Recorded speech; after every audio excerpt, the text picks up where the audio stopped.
আপনি আপনার কাছে একটা জিনিস বলে খেলি, আপনি বলেন না অনেকবার দাবি উঠেছে আবার মিলিয়ে গেছে, না মিলিয়ে কখনোই যায়নি। আগস্টের পরেই দাবিটা আছে, সব সময় আছে, এটা কখনোই আমি মিলিয়ে গেছে বলে আমার কাছে মনে হয়নি। তবে আমি যে কথাটা শুরুতে বলেছিলাম বিএনপির ক্ষেত্রে, এনসিপির ক্ষেত্রে আমি তাই বলবো যে এটা ওনারা একটা পলিটিক্যাল পার্টি, একটা পলিটিক্যাল পার্টির পক্ষ থেকে একটা দাবি উঠতেই পারে, এবং এটাই যাদের পলিটিক্স, মানে প্রত্যেকটা পার্টিতে আলাদা আলাদা পলিটিক্স আছে।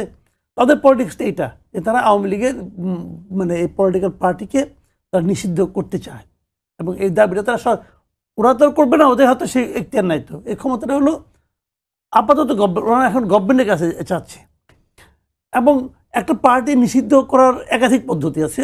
একটা হলো সরকার নিষিদ্ধ করতে পারে নির্বাহী আদেশের মাধ্যমে, আরেকটা হলো বিচার বিভাগ নিষিদ্ধ করতে পারে, তার বিরুদ্ধে অভিযোগগুলো বিচার বিভাগের সামনে যদি উঠানো হয়, বিচার বিভাগের সে এখতিয়ার আছে বলে দিতে পারে এটা তোমার নিষিদ্ধ, এবং সেগুলো সে বিচার টিচার করে।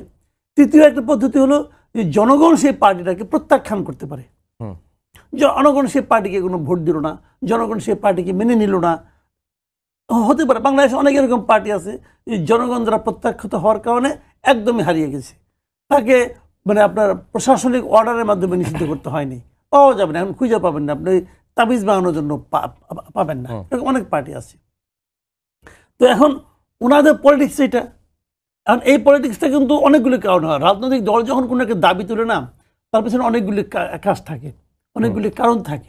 হয়তো এই দাবিটা নিয়ে তারা রাজনীতি করতে করতে করতে করতে একসময় হয়তো মানুষের কাছে গ্রহণযোগ্যতা অর্জন করে, মানুষ ভাবে যেন একটা পপুলার একটা ইস্যুকে নিয়ে তারা সামনে আছে, এটাও একটা কারণ হতে পারে। যেমন আমরা দেখেছি যে আওয়ামী লীগ যখন ক্ষমতায় ছিল, আওয়ামী লীগ তো বেশ কয়েক দফা ক্ষমতা ছিল, আওয়ামী লীগ সবসময় কিন্তু দাবি করেছে জামাতকে নিষিদ্ধ করতে হবে।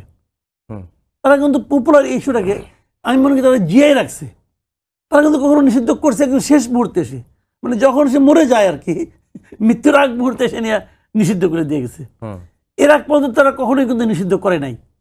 এই অজুহাত সেই অজুহাত তার যে তা কেন তা রাখছে, তারা মনে করেছে আমরা এই দাবিটা সবসময় তুলবো, তুলে তুলে আমার পক্ষে কিছু সমর্থন আমরা ম্যানেজ করবো।